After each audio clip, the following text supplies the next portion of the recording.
Kita sudah sampai di dalam minggu yang terakhir. Ya, cepat sekali ya.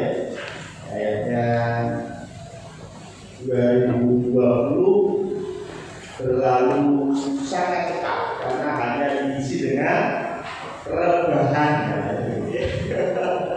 Sehingga tiba-tiba kita sudah ada di ujung tahun 2020. Nah, karena itu kita mau belajar untuk yang terakhir di tahun 2020 ya, tentang Yesus Kristus, yaitu dengan tema nama di atas segala nama. Kayaknya sih tidak perlu banyak penjelasan karena tadi di dalam puji-pujian pun sudah banyak memberikan lirik tentang nama di atas segala nama. Dan sepertinya orang Kristen sudah tahu bahwa nama di atas segala nama ini yang pertama punya kuasa untuk mengusir setan, betul ya?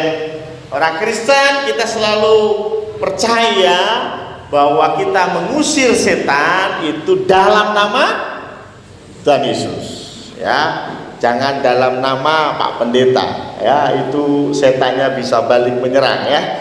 Jangan atas nama Pak Penatua, waduh repot lagi, ya. Tetapi harus dalam nama Tuhan Yesus. Bahkan di dalam firman Tuhan pun ditulis, ya, mengusir setan di dalam nama Tuhan Yesus, menyembuhkan orang di dalam nama Tuhan Yesus, ya. Jadi kalau kita berdoa untuk jemaat yang sakit, untuk saudara kita yang sakit, untuk keluarga kita yang sakit, di dalam nama Tuhan Yesus, ya. Apa sih artinya nama dulu? Ya, memang ada yang bilang apa arti sebuah nama, ya. Tapi nama di dalam konteks Alkitab itu bukan bicara tentang mantra. Pokoknya atas namanya harus Yesus Kristus. Itu mantranya, bukan. Ya. Jadi yang luar biasa, yang ajaib bukan huruf YESUS, bukan, ya. Bukan Yesusnya, bukan nama itu, bukan kata-kata itu. Karena kalau bicara kata-kata itu agak rumit. Kenapa? Yesus itu kalau orang Indonesia bilang Yesus, nek wong Londo ngomongnya piye? Jesus. Lalu sing bener sing ndi? Jesus. Orang Indonesia Yesus. Orang Chinese Jesu. Atau lagi, orang Ibrani apa? Ya, beda lagi, betul ya? Artinya kalau kita bicara tentang wordnya, kata-katanya, tentu jadi bingung, yang mana yang benar. Makanya ada yang bilang, kalau bilang tuh jangan Yesus, Jehoshua. Wah, itu yang mantap, ya toh? Jehoshua. Itu kalau Yesus itu nggak bakal didengar, gitu ya. Bahkan kemudian diaplikasikan kepada menyebut nama Allah, gitu ya. Kita nggak bisa sebut nama Allah Bapa. Allah Bapa itu apa? Salah. Jangan pakai nama Allah. Pakainya Yahweh.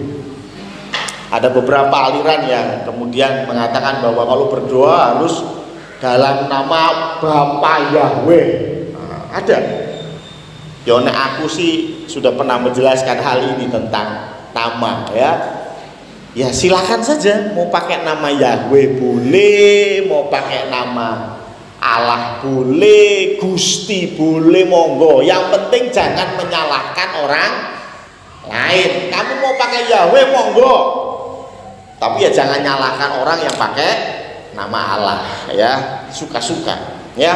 Karena saya pernah jelaskan bahwa Allah kita tidak punya nama, ya. Nah, yang menarik adalah kalau nama itu bukan bicara tentang hurufnya, lalu nama itu bicara tentang apa? Nama bicara tentang pribadi di balik nama itu.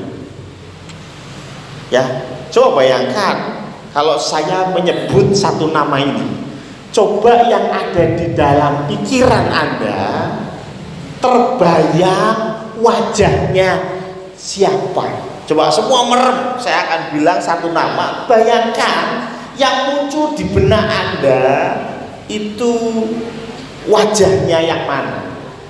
Jokowi. Langsung terbayang ya? Wajahnya langsung terbayang ya? Saya mau tanya, apakah Jokowi itu nama beliau? Bukan loh, itu kan julukan, betul? Nama aslinya siapa? Joko Widodo, betul ya?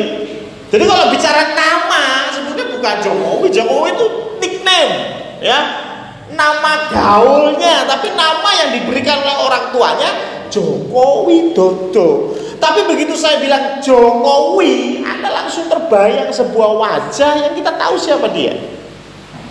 Kalau saya bilang Samuel Sudarto, semua terbayang wajah beliau, terbayang ya.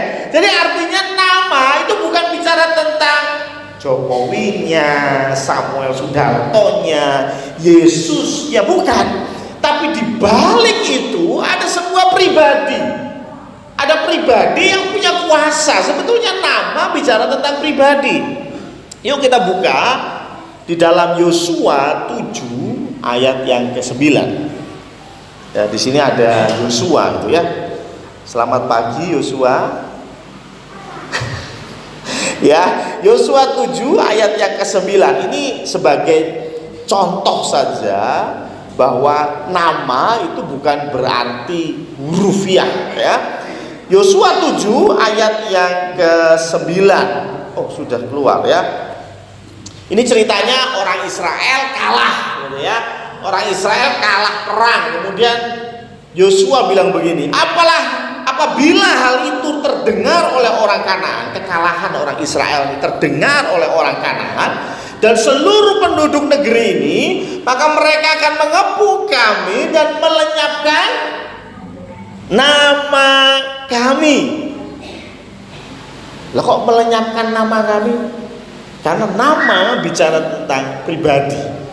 Ya, melenyapkan nama berarti melenyapkan pribadinya, gitu ya.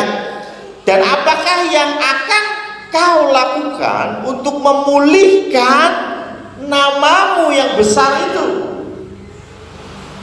Namamu, nama Tuhan, nama Allah yang besar itu, memulihkan nama. Emang namanya sakit kok perlu dipulihkan?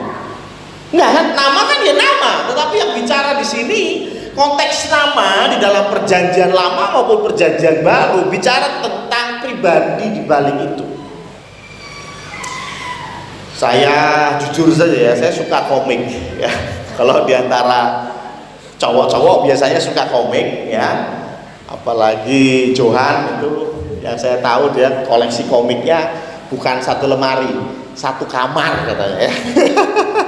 Ya, ada satu komik yang saya masih baca sampai sekarang, padahal itu sudah berpuluh tahun kayaknya. Yaitu namanya One Piece. Tahu lah ya, cowok-cowok pasti tahu komik One Piece ya. Dan komik One Piece ini salah satunya adalah ceritanya itu tentang bajak laut ceritanya ya. Saya nggak mau khotbah tentang One Piece, cuman biar bisa membayangkan masalah nama ya. Jadi bajak laut itu punya teritorial gitu ya. Nah, bajak laut yang kuat dia bisa mengklaim satu area milik dia. Gitu ya. Misalnya nih, bajak lautnya namanya Johan gitu ya. Kemudian Johan datang ke gereja ini dan bilang, "Tempat ini di bawah kuasa saya." Maka tempat ini, gereja ini akan ditulis Johan, nama Johan itu ditulis di sini. Dan bajak laut yang lain yang lebih lemah dari Johan, dia nggak akan berani ute-ute ini tempat. Kenapa? Ini tempat dilindungi oleh satu nama, namanya Johan. Contohnya begitu.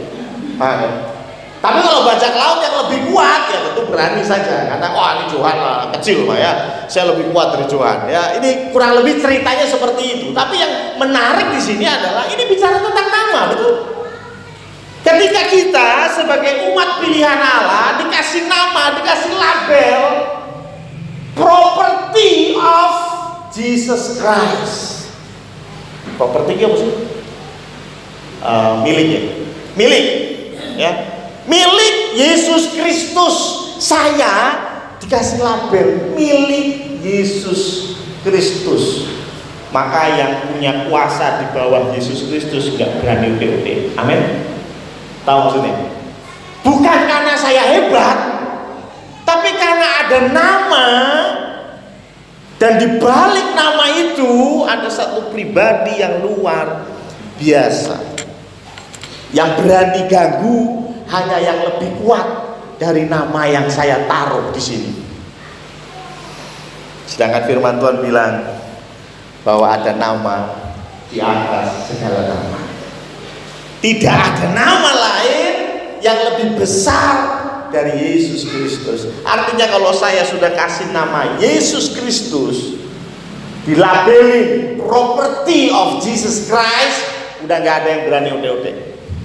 Ya, makanya saya terlalu percaya orang Kristen yang betul-betul percaya kepada Kristus, tidak ada ilmu hitam yang bisa menyerang.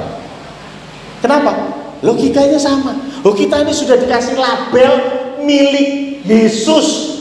Nah, kok wani-wani ini gendruwo ganggu? Amin. Betul ya? Iya dong.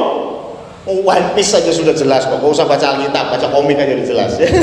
Apalagi kita baca Alkitab lebih jelas lagi. Tapi yang pertama saya mau kasih tahu bahwa nama bicara tentang pribadi. Dan kalau saya bicara tentang nama di atas segala nama, pasti kita tahu bahwa nama di atas segala nama tidak lain dan tidak bukan adalah Tuhan Yesus Kristus. Mari kita baca dari Filipi 2 ayat yang ke-9 dan 10. Ya, yang bicara tentang nama di atas segala nama.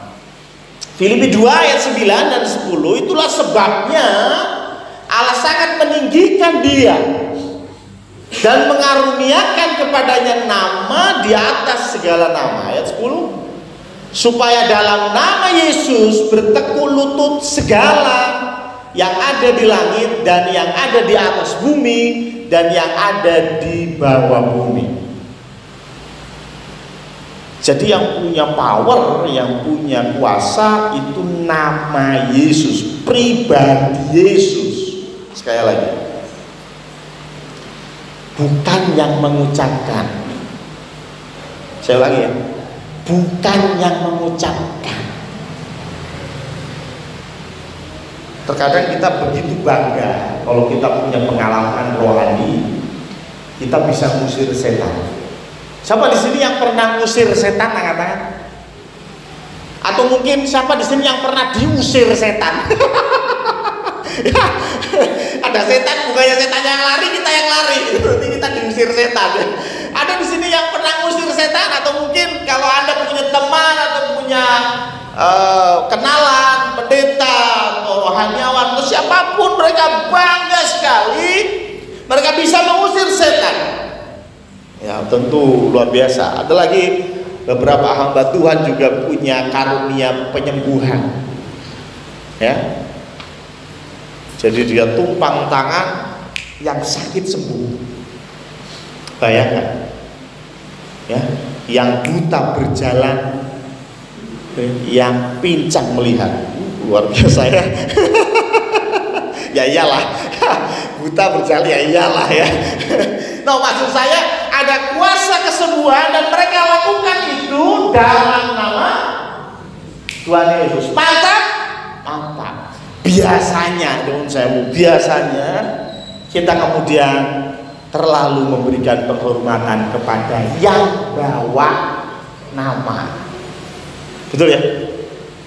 Terus kalau kita sakit, didoain sama Pak Pendeta A itu. Kenapa? Oh itu kalau doa manjur. Loh, si manjur ini pendetanya apa? Nama di atas segala nama. Halo? Kalau nama di atas segala nama kan harusnya bundeng aja yang doa, asal bundeng berdoa di dalam nama di atas segala nama, sembuh kan? Kalau Tuhan mau sembuh, betul? Harusnya begitu tuh. Tapi terkadang kita terlalu memberi penghormatan kepada orang yang membawa nama. Ini juga sebagai kritik buat kami hamba Tuhan, buat Bapak Ibu sebagai hamba-hamba Tuhan juga. Jangan sampai kita terlalu besar kepala, kita terlalu membanggakan siapa kita ketika kita bisa kasih mujizat dalam nama segala nama, yaitu nama Tuhan Yesus. Karena apa? Firman Tuhan mencatat ada orang-orang yang kasih mujizat tapi Tuhan tolak masuk surga. Matius 7 ayat 22 dan 23. Habis 22 ke 21 ya apa sih? Ya, Matius 7 ayat 22 dan 23. Saya masih bagus ya. Pada hari terakhir banyak orang akan berseru kepadaku. Banyak orang, bukan cuma satu, bukan cuma dua. Banyak orang akan berseru kepada Allah. Tuhan, Tuhan, bukankah kami bernubuat demi nama Pak Jokowi? Wah, mereka bernubuat demi namamu, demi nama Allah. Mengusir setan demi namamu, mengadakan banyak mujizat demi namamu juga. Oh, ini orang-orang mantap ini. Mereka mengusir setan, bernubuat, bikin banyak mujizat demi nama Tuhan Yesus. Tapi yang menarik ayat ke-23, pada waktu itulah aku akan berterus terang kepada mereka. Ini yang ngomong itu Tuhan Yesus. Jadi aku di sini maksudnya Tuhan Yesus. Pada waktu itulah Tuhan Yesus akan berterus terang kepada mereka dan berkata, Tuhan Yesus tidak pernah mengenal kamu. Enyahlah daripadaku kamu sekalian pembuat kejahatan. Ya, jadi rupanya ketika kita bisa mengusir setan demi nama Tuhan, kita bisa menyembuhkan, kita bisa kasih nubuat, kita bisa kasih mujizat demi nama Tuhan. Itu bukan jaminan kita masuk surga loh guys, bukan ya. Jaminannya apa? Ayat 21 mundur 2 ayat. Ayat 21 Matius 7 ayat 21. Bukan setiap orang yang berseru kepada Tuhan akan masuk ke dalam kerajaan surga, melainkan dia yang melakukan kehendak Bapakku yang di surga. Terus pertanyaannya, lah kok bisa orang yang tanda kutip belum tertulis namanya di surga kok bisa bikin mujizat demi nama Tuhan? Betul kan?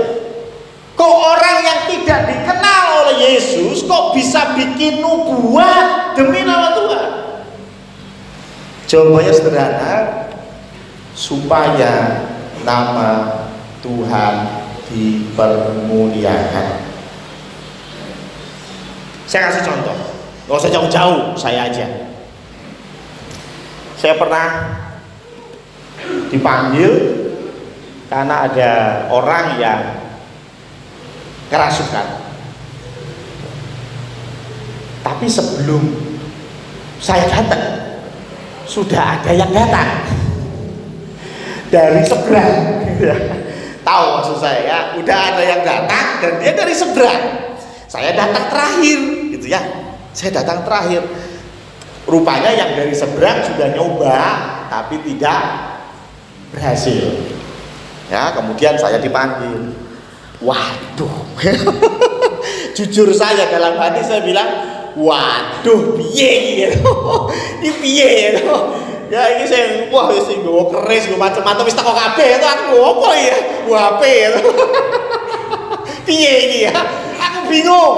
Tapi dalam doa saya berdoa begini, Tuhan, ini nek aku ora berhasil, sing isi jenengan lho. Jujur ya, saya jujur kepada Anda, saya berdoa seperti itu. Tuhan, kalau ini nggak berhasil, duduk aku sing isin loh, jenengan loh. Karena saya mengusir dalam nama, ya kau puji Tuhan berhasil, betul. Tapi itu saya jadi merenung bahwa oh ya bener ya. Kenapa ada orang yang mungkin nggak kenal Kristus, mungkin nggak melakukan apa yang Tuhan suruh, tapi ketika dia mengusir nama setan dengan nama Tuhan, Tuhan izinkan itu terjadi. Supaya apa sih? Orang yang lain lihat. Setuju? Orang yang lain lihat, wih, diusir dalam nama Tuhan Yesus. Betul nggak? Yang dimuliakan siapa? Tuhan. Jadi jangan heran, jangan kagum sama orangnya.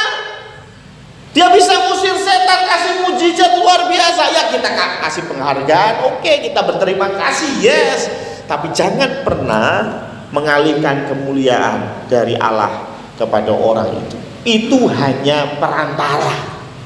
Dan semua untuk kemuliaan Allah. Nah sekarang kalau kita kembali kepada Filipi 2 tadi, ada yang menarik di sini. Kalau kita baca Filipi 2 ayat yang ke-9 dan 10 yang tadi kita sudah baca, seakan-akan kok kayaknya orang Kristen itu nyembah lebih dari satu Tuhan. Coba tampilkan Filipi 2 ayat 9 nanti 10 ya. Kayaknya kita ini menyembah lebih dari satu Tuhan. Nih ya, itulah Allah. Berarti kan ada satu pribadi namanya Allah. Itulah Allah meninggikan Dia. Berarti ada pribadi yang kedua, betul ya? Allah meninggikan Dia, kan begitu? Berarti kan ada dua nih, ya? Dan mengaruniakan kepadanya nama di atas segala nama. Ayat yang ke-10. Supaya dalam nama Yesus bertekuk lutut segala yang ada di langit dan yang di atas bumi dan yang ada di bawah bumi. Ayat 11. Dan segala lidah mengaku Yesus Kristus adalah Tuhan bagi kemuliaan Allah Bapa. Jadi ada Allah Bapa memberikan nama di atas segala nama kepada Yesus, dan Yesus jadi Tuhan bagi kemuliaan Allah Bapa. Berarti ada berapa pribadi yang dibahas di sini? Satu atau dua? Kelihatannya dua ya. Sebetulnya memang dua. Ingat, iman Kristen itu Tritunggal. Tiga pribadi dalam satu kesatuan. Jadi Allah itu tiga pribadi. Kalau zaman dulu namanya tiga oknum ya, tapi kalau oknum itu kayaknya negatif gitu ya. ya 5 oknum ditangkap KPK, kesannya kayaknya negatif ya. Tapi sekarang kita pakai pribadi. Jadi Allah itu tiga pribadi, Allah Bapa, Allah Putra, dan Allah Roh Kudus. Jadi tiga yang satu. Makanya kalau Anda masih ingat, kalau perjamuan kudus saya selalu bilang di dalam nama Allah Bapa, Allah Putra, dan Allah Roh Kudus, yaitu Allah yang Esa. Tiga pribadi tapi Esa. Dalam konteks ini kita bicara dua pribadi, Yesus dan Allah Bapa. Tapi ada tapinya nih. Di dalam ayat yang kelima, coba 6 Filipi 2 ayat yang ke-6, ini dijelaskan tentang Yesus itu sendiri, yang walaupun dalam rupa Allah. Jadi Yesus itu dalam rupa Allah, bahkan setara dengan Allah. Betul ya? Tidak menganggap kesetaraan. Berarti kan setara sebetulnya beliau dengan Allah sebagai milik yang harus dipertahankan, melainkan telah mengosongkan dirinya. Jadi ayat sebelumnya menjelaskan bahwa Yesus adalah Allah. Kalau kurang jelas, Anda tahu Filipi 2 ini ditulis oleh Paulus. Paulus menulis ini, dan Paulus ini ahli Taurat. Dia hafal sama kitab Taurat. Dan kata-kata ini sebetulnya dikutip Paulus dari Yesaya 45 ayat yang ke-23. Yuk kita lihat Yesaya 45 ayat 23. Ya, Yesaya 45 ayat 23. Ingat ya, tadi dikatakan bahwa semua orang akan bertekuk lutut, semua lidah mengaku kepada siapa? Yesus, kepada Yesus. Coba perhatikan Yesaya 45 ayat 23. Demi aku sendiri, aku telah bersumpah, dari mulutku telah keluar kebenaran, suatu firman yang tidak dapat ditarik kembali, dan semua orang akan bertekuk lutut di hadapan Yesus, di hadapanku. Ingat ya, Filipi tulis bertekuk lutut di hadapan Yesus. Tapi perjanjian lama tulis bertekuk lutut di hadapanku. Siapakah ku ini? Baca di ayat yang ke-21.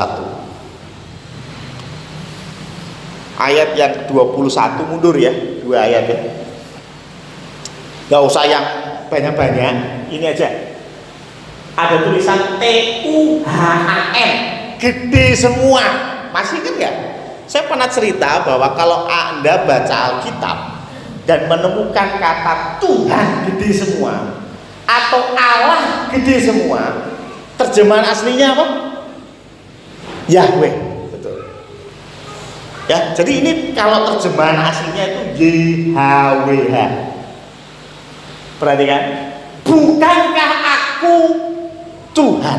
Bukankah aku Yahweh? Ada yang tanya ke saya, Pak Pendeta, Allah Bapa itu kan namanya Yahweh, Allah Putra kan namanya Yesus, lah Allah Roh Kudus itu jenenge sapa? Mosok jenenge Selamat, ya mungkin. Saya mau bilang loh, nggak bisa begitu logikanya. Yesus dengan Allah Bapa dengan Roh Kudus tadi itu 3 pribadi yang satu.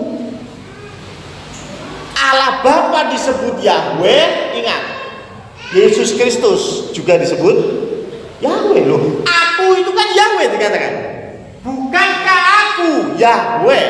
Terus dikatakan tadi semua lutut bertelut kepadaku, kepada Yahweh. Padahal Filipi 2 berkata semua lutut bertelut kepada Yesus. Berarti Yesus podo karo Yahweh, Pak. Ya. Jadi kelihatannya memang 2 dan memang 2 karena pribadinya 2, Allah Bapa dan Allah Putra. Maksudnya dalam konteks Filipi ya. Tetapi 2 tadi itu satu.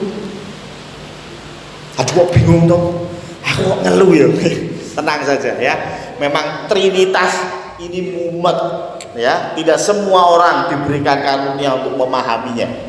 Ya, tetapi di dalam konteks ini saya mencoba sebisa mungkin untuk menjelaskan bahwa Allah yang kita sembah itu 3 pribadi yang satu. Karena itu 3 ini satu level.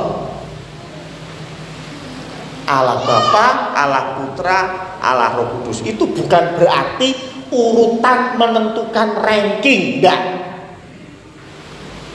Sama seperti tadi saya bilang. Yesus pun disebut Yahweh, artinya satu level, sama persis. Tidak perlu dibedakan antara Allah Bapa, Allah Putra, dan Allah Roh Kudus. Pribadinya 3, ya. Bicara pribadi nantilah, ya. Karena pribadi itu harus punya kehendak, harus punya pikiran, harus punya perasaan. Itu namanya pribadi, ya. Mobil itu bukan pribadi, karena mobil tidak punya pikiran. Apa meneh perasaan, apa meneh kehendak, setuju? Ya. Tapi nanti, kalau sekarang nanti malah jadi PA ya. Jadi sekali lagi saya ulangi bahwa Allah yang kelihatannya tidak esa, sebetulnya itu Allah yang esa.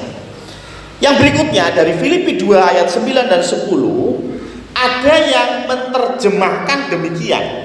Oh, berarti di akhir dunia ini nanti semuanya sudah berlalu, maka betul semua orang akan masuk surga.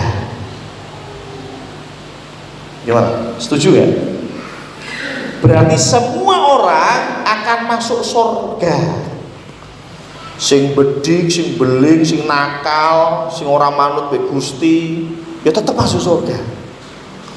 Kenapa? Karena mereka mengutip ini. Segala orang, semua orang, ya, ayat 11, dan segala lidah mengaku Yesus Kristus adalah Tuhan. Berarti kalau sudah mengaku Yesus Kristus adalah Tuhan, berarti kan selamat. Karena Yohanes 3 ayat 16, kita cukup percaya maka kita akan memperoleh hidup yang kekal. Jadi kalau semua orang, segala lidah, misalnya ya ayat 11 ya, Filipi 2 ayat 11, segala lidah mengaku Yesus Kristus adalah Tuhan, berarti kan semua orang akan masuk surga, semua orang akan percaya. Betul apa betul? Bagaimana menurut Anda? Paling ono corne ya, kamu di gereja ya. Ternyata di akhir cerita nanti semua lidah akan mengaku. Berarti kan semua akan percaya. Betul ya? Gimana nih? Wah, berarti semua masuk surga. Haleluya. Ya. Yang pertama, ini nggak cocok sama firman Tuhan. Masa hanya ayat ini tok menghancurkan banyak ayat lain yang jelas berkata kalau ada dua, ada jalan yang sempit dan ada jalan yang lebar, ada hukuman tapi juga ada hadiah dari Tuhan. Jadi jelas nggak mungkin.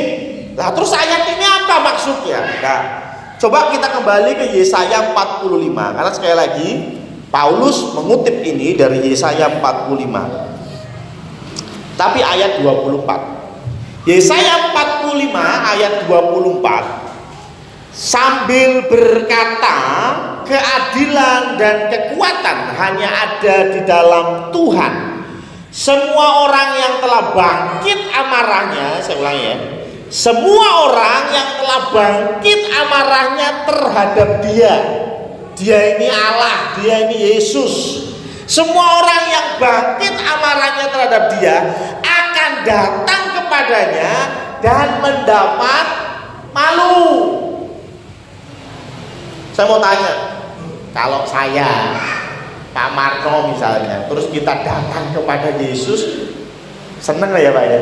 Seneng lah, itu ketemu apa yang kita sembah selama ini, ketemu sama pribadi yang kita layani selama ini, pasti senang. Tapi yang dikatakan di sini, mereka akan datang mendapat malu. Ayat 25, tetapi seluruh keturunan Israel, maksudnya orang percaya, akan nyata benar dan akan berpegang. Jadi rupanya ada dua. Memang semua orang mengaku dengan mulutnya kalau Yesus itu Tuhan, tapi rupanya ada dua. Yang satu merasa malu, yang satu berpegang. Kenapa bisa malu?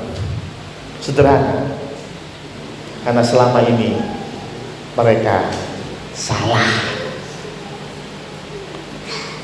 Menariknya dikatakan semua orang yang telah bangkit amarahnya terhadap dia.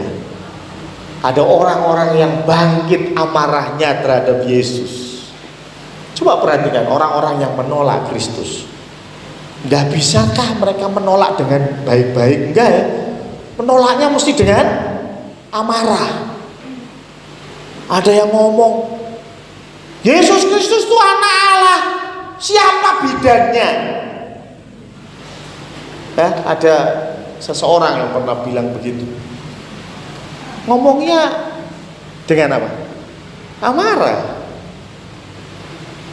Ngomongnya dengan amarah, dengan kebencian yang luar biasa. Ada lihat di YouTube deh, banyak orang yang mencaci maki Yesus Kristus. Ya, wis ora gumun ya, betul ya? Tidak usah kaget. Ada banyak orang yang mencaci maki, yang menarik. Mereka mencaci maki dengan amat marah. Apalagi kalau model kayak Yahya Waloni, astaga, itu mulut nggak pernah sekolah, ya. Ya, ngomongnya penuh dengan amarah, dengki, dengan kata-kata kotor, semua keluar. Tapi di akhir nanti mereka akan tahu yang betul ini. Dan ketika mereka tahu yang betul seperti apa, mereka mendapat mau, itu maksudnya. Bukan berarti mereka selamat, bukan. Tetapi dalam perdebatan yang panjang ini, di akhir nanti Tuhan akan kasih bukti yang tak terbantahkan. Kapan itu? Ketika Yesus Kristus turun untuk yang kedua kali. Firman Tuhan bilang bahwa seluruh dunia akan menyaksikan Yesus turun sebagai Raja. Berarti orang masih nyangkal, betul ya? Tidak ada yang bisa menyangkal bahwa Yesus Kristus adalah Tuhan, karena Yesus Kristus turun dan seluruh dunia melihatnya. Sempat terpikirkan, piye corone Tuhan Yesus turun semua orang melihat. Ini menjadi pertanyaan besar setelah ada teori bahwa dunia itu bulat. Dulu 500 tahun yang lalu semua orang percaya dunia ini datar, termasuk orang Kristen. Bahkan ada yang namanya geosentris. Gak cuman bumi itu datar, tapi bumi itu pusat dari alam semesta.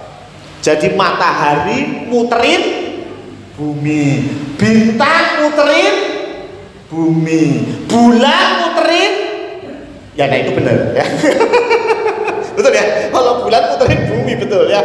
Bahkan kalau Anda punya kesempatan pergi ke Israel, di Yerusalem, di dekat kuburannya Tuhan Yesus, itu ada satu tempat, satu batu yang dipercaya ini adalah titik nol dari alam semesta. Jadi semua benda-benda langit ngiterin titik ini. Waduh, luar biasa ya. Karena sekali lagi, zaman dulu orang percaya bumi itu pusat. Jadi nih Yesus turun dari langit, pasti turunnya di Yerusalem, semua orang pasti lihat. Karena datar.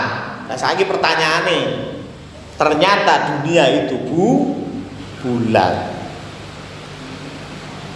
Kalau Tuhan Yesus turunnya dari sebelah kiri saya, berarti kan yang sini nggak lihat.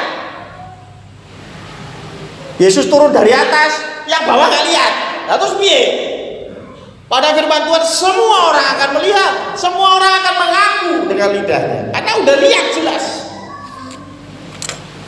Pertanyaan ini tidak bisa dijawab selama kurang lebih 450 tahun. Gak bisa dijawab. Tapi kemudian bisa dijawab setelah ada yang namanya televisi. Betul ya? Anda tengok-tengok di Semarang bisa lihat Liga Inggris di mana? Demak? Orang lah ya. Namanya juga Liga Inggris ya kan. Anda bisa lihat pertandingan live ya. Itu sudah terjadi beberapa puluh tahun belakangan ini. Bahkan sekarang semua orang bisa broadcast. Betul? Nggak usah Anda punya televisi, punya stasiun TV, nggak usah. Elisa itu loh mau broadcast ke seluruh dunia sekarang bisa. Kenapa? Betul. Kemarin teman saya menikahnya di Purwokerto, di broadcast, semua bisa lihat live saat itu juga. Coba bayangin kalau Yesus datang kedua kali, terus Alvin sedang berangkat kerja, lihat Yesus datang, dia berhenti kasih video broadcast ke seluruh dunia, selesai. Semua orang akan melihat kedatangan Yesus. Dan dikatakan seperti tadi bilang, semua lidah akan mengaku. Mengakunya bisa karena malu, karena yang kedua karena bermegah, karena betul imannya. Ya. Jadi sekali lagi, yang kedua, semua orang tidak diselamatkan, hanya orang-orang yang percaya kepadanya. Nah, kalau kita bicara Filipi 2 tadi, sebetulnya Filipi 2 itu bicara tentang merendahkan diri. Paulus mau mengajak jemaat di Filipi, yuk kita merendahkan diri seperti Yesus yang merendahkan diri. Kurang lebih begitu. Yesus yang merendahkan diri, mengosongkan dirinya menjadi manusia, taat, bahkan taat sampai mati. Itu alurnya turun. Merendahkan diri jadi manusia Natal. Gak cuman itu, dari manusia pun dia taat, turun terus, taat sampai mati, pol mentok sampai bawah. Selesai sampai di situ? Haleluya, tidak. Baru Tuhan naikkan namanya. Karena itu Tuhan mengaruniakan nama di atas segala nama. Firman Tuhan pernah berkata, siapa yang merendahkan diri akan ditinggikan. Amin. Siapa yang merendahkan diri akan ditinggikan, dan siapa yang meninggikan diri ojo lali. Pertanyaannya adalah yang terakhir, apakah kita ditinggikan? Kalau kita mau merendahkan diri, berarti kita ditinggikan, itu adalah hasil usaha kita. Halo. Kalau kita ditinggikan, berarti kan kita sudah merendahkan diri, bukan direndahkan loh, tapi merendahkan. Ngerti bedanya ya? Ya, kalau kita merendahkan diri, Tuhan bilang kita akan ditinggikan. Pertanyaannya, apakah ditinggikan itu adalah hadiah dari apa yang kita lakukan sebelumnya, yaitu merendahkan diri? Ada yang berkata, ya, itu janji Tuhan. Kalau kita merendahkan diri, kita pasti ditinggikan. Saya setuju, tapi sedikit kurang pas. Karena dikatakan di Filipi 2 ayat yang ke-10.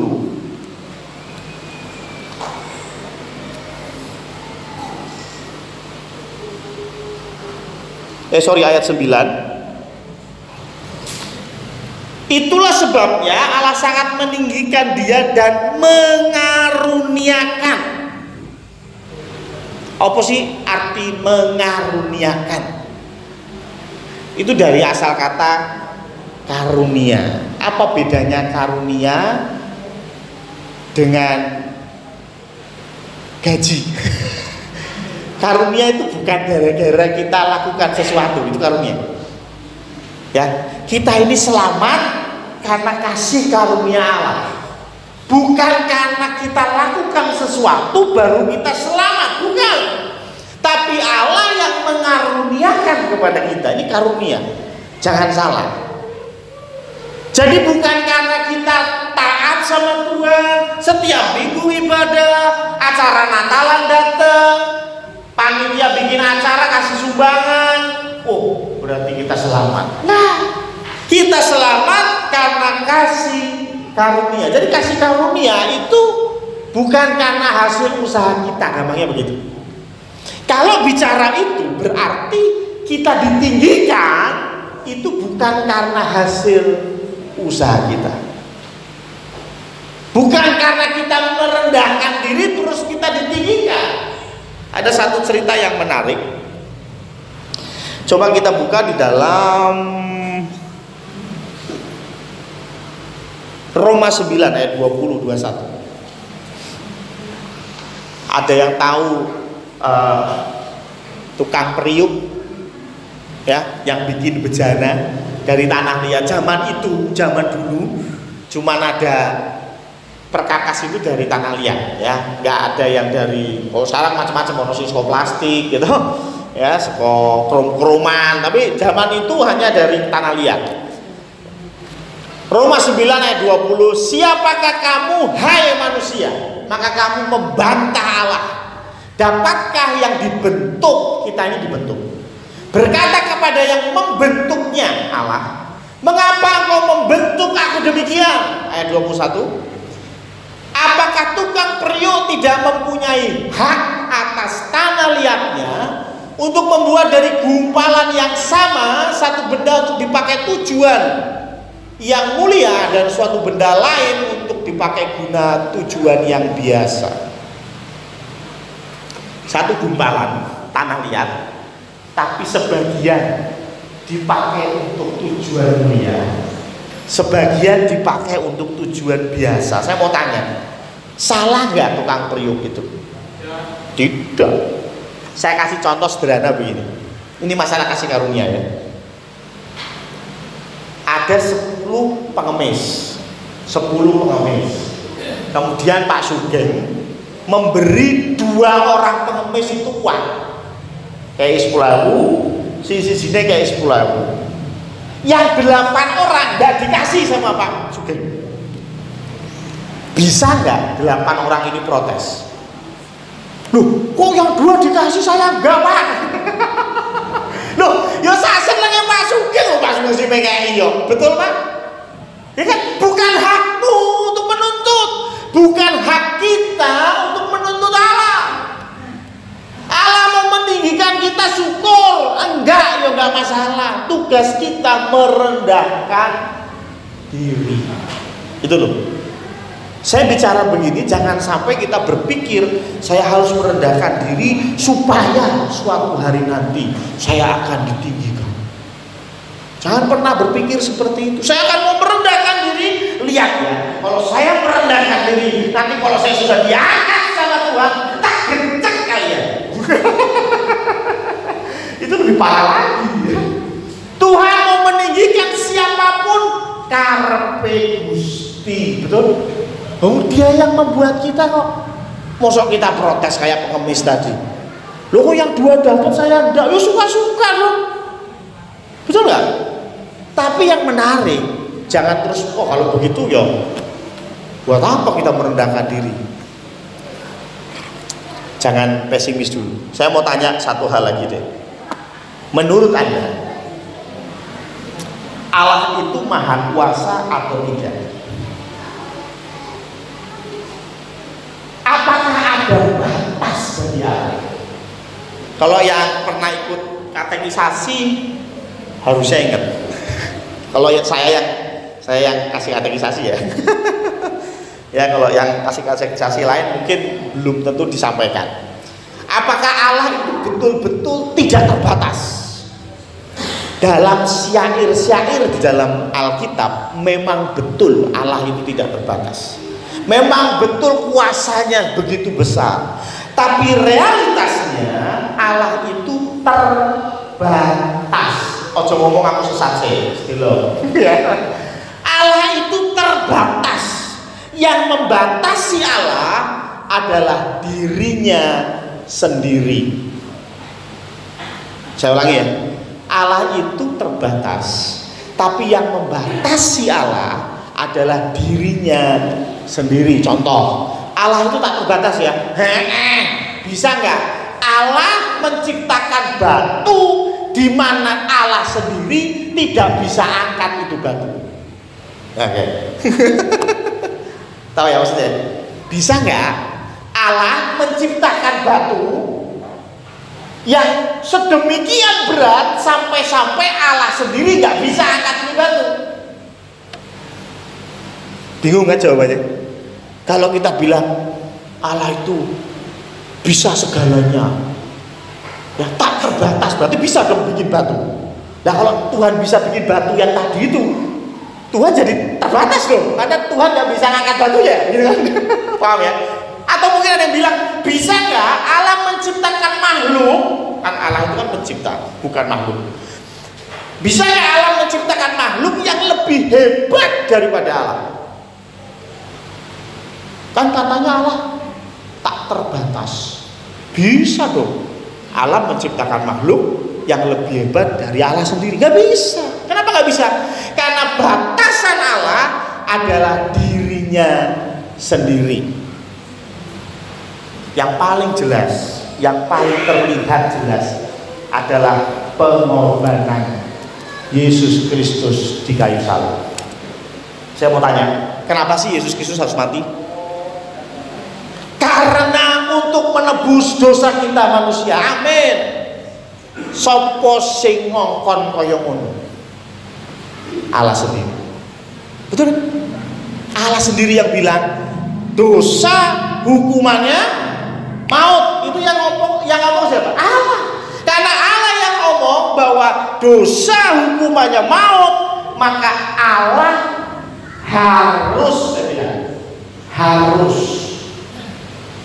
berkorban, harus mati.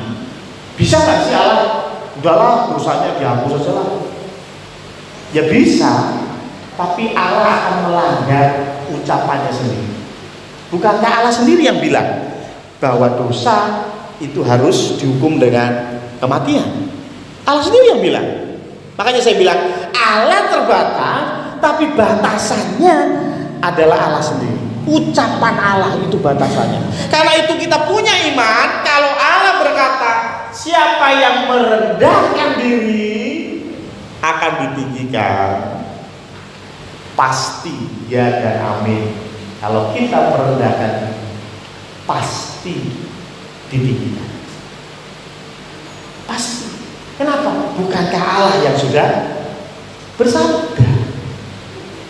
Tidak mungkin dia melanggar sabdanya sendiri. Karena tadi itu saya bilang Allah dibatasi oleh dirinya sendiri. Tapi jangan sampai kita merendahkan diri supaya ditinggikan. Itu salah. Jangan sampai kita berbuat baik supaya masuk surga. Itu salah. Tapi kalau kita tahu kita sudah pasti masuk surga, ya berbuat baiklah gitu. Itulah perbedaan antara agama Kristen, antara ajaran Tuhan Yesus dengan dunia ini. Mari, tahun 2021 sudah di depan mata. 2020 membuat manusia mau gak mau harus merendahkan diri. Bukan merendahkan dia sebetulnya. Manusia ini sedang direndahkan oleh Allah. Ya. Manusia yang dengan segala sok taunya, manusia dengan segala arogansinya, cuman Tuhan kasih satu virus saja 9 bulan gak selesai-selesai. Ya. Tetapi kita mau sebagai umat Kristen, sebagai umat yang percaya kepada Tuhan, kita mau merendahkan diri. Tuhan sudah kasih contoh. Dia mau turun ke dunia merendahkan diri. Mari kita merendahkan diri di hadapan Tuhan. Kita bukan siapa-siapa. Kalau kita punya jabatan saat ini, itu jabatan juga dari Tuhan. Kalau kita punya uang, punya mobil, punya rumah, itu pun dari Tuhan. Amin. Jangan banggakan itu, tapi banggakanlah Allah. Banggakanlah nama di atas segala nama. Karena dari nama di atas segala nama itu kita ada sebagaimana kita ada. Dan percayalah, Tuhan tidak akan mengingkari janji. Kalau Tuhan bilang ketika kita merendahkan diri, Tuhan yang akan angkat kita. Dan kalau Tuhan yang mengangkat kita, tidak ada satu kuasa pun yang bisa menurunkannya. Amin. Mari kita tundukkan kepala. Untuk warta sepekan ini, mungkin Bapak Ibu bisa simak di warta yang sudah didapat ataupun di WA saya. Kalau nanti sore ibadah kedua digabung dengan ibadah pagi dilaksanakan, nanti sore ada acara Natalan guru sekolah minggu Jati Timbun yang akan dimulai pukul 17. Untuk pelayanan sepekan banyak liburnya. Tetapi untuk persekutuan doa malam pada hari Selasa tetap diadakan secara offline di tempat ini pada pukul 18.30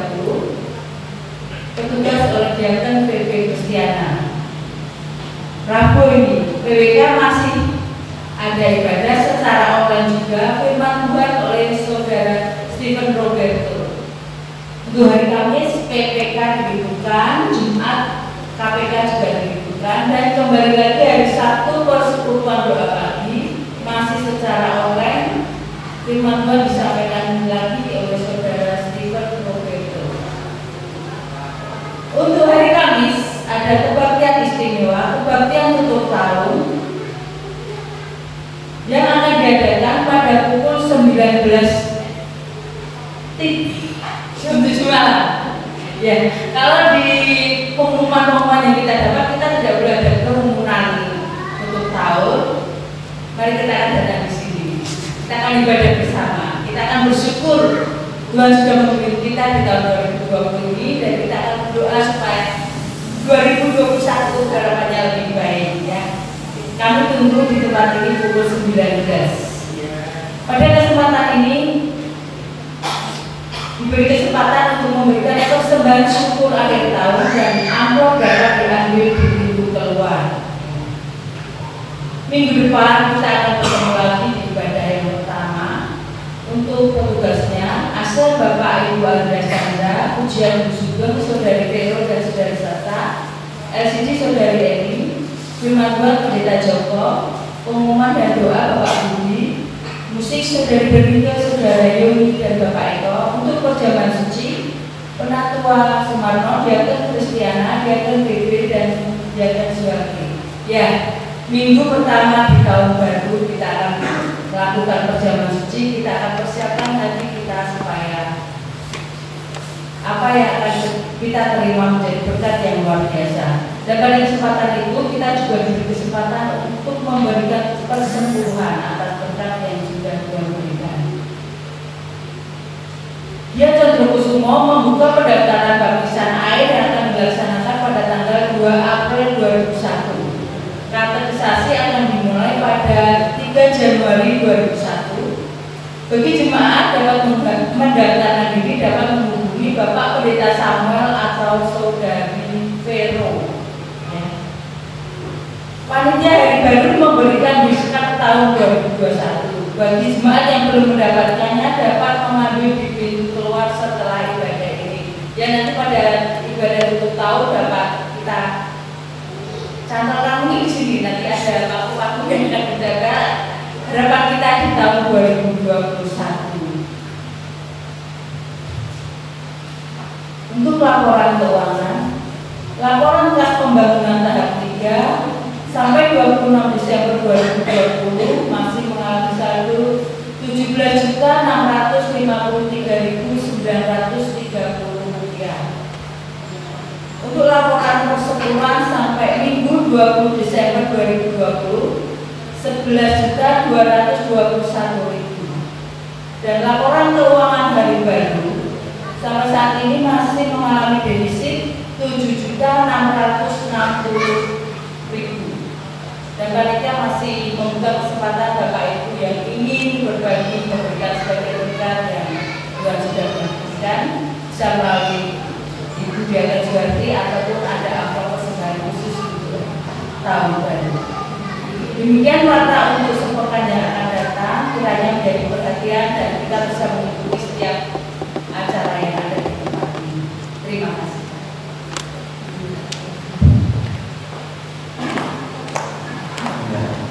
Ada sedikit revisi ya untuk ibadah minggu depan tanggal 3 Januari, minggu pertama di tahun 2021. Khotbah sore akan disampaikan oleh saudara Stephen juga ya, jadi didorong ya. PWK Stephen, minggu pagi, Sabtu doa pagi Stephen, minggunya pun Stephen. Biasa ya. Karena saya mau jalan-jalan enggak. Bukan. Ya, kita akan ketemu lagi di tempat ini sekali lagi mengingatkan untuk ibadah tahun. Mohon maaf untuk isi acara. Apakah ada sesi untuk kesaksian? Oh, tanggal biasa itu ada ya. Nah, jadi Bapak Ibu yang mau bersaksi sepanjang tahun 2020 bisa menyampaikan kesaksian, mungkin bisa koordinasi dulu dengan seksi acara biar diatur ya. Makanya sekali lagi kesaksian itu penting untuk saling menguatkan ya, saling menguatkan. Jadi kami itu bisa dipersiapkan supaya tanggal 31 bisa berbagi kesaksian dengan jemaat ya. Itu saja tambahan dari saya ya. Mari kita bangkit berdiri, kita tutup ibadah kita dengan doa syukur dan doa berkat.